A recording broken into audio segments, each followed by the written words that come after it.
আজকের ট্রেন জার্নিতে এমন একটা ঘটনা ঘটেছে যা আমরা একদমই আশা করিনি। শেষ পর্যন্ত দেখুন কি হয়েছিল। আজকে আমরা যাচ্ছি অর্পিতার বাবার বাড়ি প্রায় অনেকদিন পর, কিন্তু একটা সমস্যা আছে। 7 ঘন্টার জার্নি, অর্পিতার ট্রেনে উঠলে 100টা খাবার খেতে চাই। মিথ্যে, আমি শুধু একটুই খাই। আজকে দেখুন শেষ পর্যন্ত কি হয়। বাড়ি থেকে বেরোনোর আগে এই কাজটা আমি কখনোই ভুলি না, কারণ মায়ের আশীর্বাদ থাকলে পথটা সবসময় সহজ মনে হয়। ট্রেন ধরতে যাচ্ছি, কিন্তু ট্রেন ধরবো নাকি ট্রেন আমাদের ধরবে বুঝতে পারছি না। এই যে বাইরে 10 কোটি টাকা গাড়ি ওয়েট করছে আমাদের জন্য। চলুন ভাই একটু তাড়াতাড়ি চালান, ট্রেন মিস করে গেলে আমার আজকে অবস্থা খারাপ। ওই দেখো কি সুন্দর প্রকৃতি।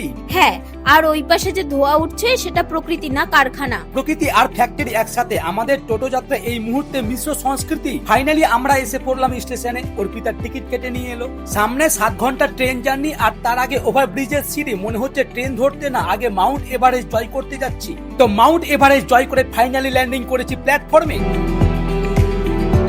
তো এখন বাজে দুপুর 1:15, আর 15 মিনিট পরেই ট্রেন এসে যাবে। এই সময় বইয়ের মাথায় একটা আইডিয়া এলো, চা খাবে। ব্যবসা গরমের চা। দেখলাম ট্রেন একটু দেরি করছে। অর্পিতাকে জিজ্ঞেস করলাম, কচি নিমপাতা নিয়ে যাবে বাবার বাড়ি? না।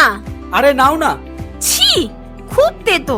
তেতো খেলে রক্ত পরিষ্কার হয়। বেশি পরিষ্কার করতে গেলে রক্তের লাল রংটা ফ্যাকাশে হয়ে যাবে। আমরা প্ল্যাটফর্মে দাঁড়িয়ে আছি ট্রেনের জন্য, আর ট্রেনের রাস্তা এখনো তৈরি হচ্ছে। ট্রেন জানি না, মনে হচ্ছে রেলওয়ে বিহাইন্ড দ্য সিনস দেখছি।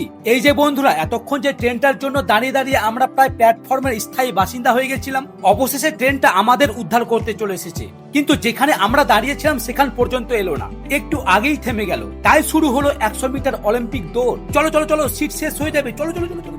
এই যে জেনারেল কামরা, এখন যদি সিট পাই তাহলে 100 মিটার রানে আমরা বিজয়ী হব। বন্ধুরা, মিশন সফল। এত দৌড়ের পরে শেষমেশ একটা সিট পেয়ে গেছি। ট্রেন জার্নিতে একটা জিনিস বুঝলাম, ট্রেন ধরার আগে একটু দৌড়ানো প্র্যাকটিস করা দরকার। সিট পাওয়ার আনন্দটা বাইরে প্রকৃতির সাথে ভাগ করে নিলাম।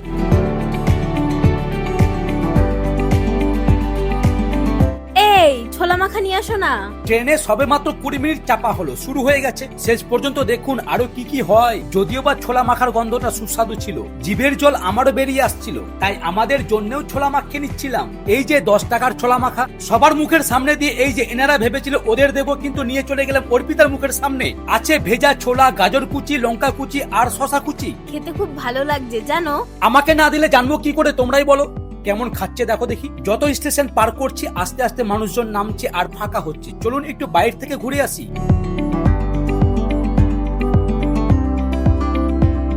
বাইরের সবুজ প্রকৃতির শ্বাস ও স্বাদ নিয়ে এসে দেখুন কেমন ঘুমাচ্ছে। বেজে গেল সন্ধ্যে 6টা। ট্রেন ঢুকছে ব্যান্ডেল। ট্রেন যত বাড়ির দিকে এগোচ্ছে, অর্পিতার মন খুশিতে নেচে উঠছে। মনে হচ্ছে কয়েক যুগ পর বাপের বাড়ি যাচ্ছে। ব্যান্ডেল থেকে নৈহাটি যেতে সময় লাগে মোটামুটি 25 মিনিট। তো 6:48 নাগাদ ট্রেন ছাড়ালো ব্যান্ডেল। ট্রেনটা নিজ স্পিডে চললে অর্পিতার কাছে সেটা বোর ফিল হচ্ছিল, কারণ সে তাড়াতাড়ি বাড়ি পৌঁছাতে চায়। নির্দিষ্ট সময়ে নেমে গেলাম ব্যারাকপুরে। প্রায় 6 ঘন্টা ট্রেন জার্নি পরেও ক্ষান্ত হইনি।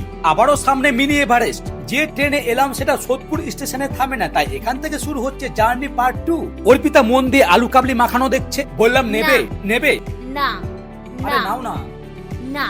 আমি তখনই বুঝে গেছি এই না না না না হচ্ছে ট্রেলার। ফুল মুভি শুরু হবে যখন প্লেটটা হাতে যাবে। দেখলেন তো বন্ধুরা, আমার প্রেডিকশন কিন্তু কখনো ভুল হয় না। অর্পিতাকে খাবারটা খেতে সাহায্য করছি, কারণ ট্রেন এসে যাবে। বলতে বলতে জমদূতের মতো ট্রেন এন্ট্রি মারলো। 20 মিনিটে জার্নি শেষে পৌঁছে গেলাম সোদপুর। মানুষের জঙ্গল পেরিয়ে শ্বাসরুদ্ধ অবস্থায় সাবওয়ে পার করলাম। এখন বাজে 8:16। অটোর লাইনে দাঁড়িয়ে বুঝলাম ট্রেন ধরার থেকে কঠিন মিশন এটা। বাপের বাড়ির মাটিতে পা রেখে অর্পিতার মুখে হাসি উথলে পড়ছে দেখো। অনেকদিন পর বাবার বাড়ি এলাম, সত্যিই খুব ভালো লাগছে। যেখানেই যাই বউ খুশি থাকলে সব ভালো। আর তোমরা ভিডিওটা শেষ পর্যন্ত দেখলে অনেক ধন্যবাদ। তো সবাই ভালো থাকুন আর সাবধানে থাকুন।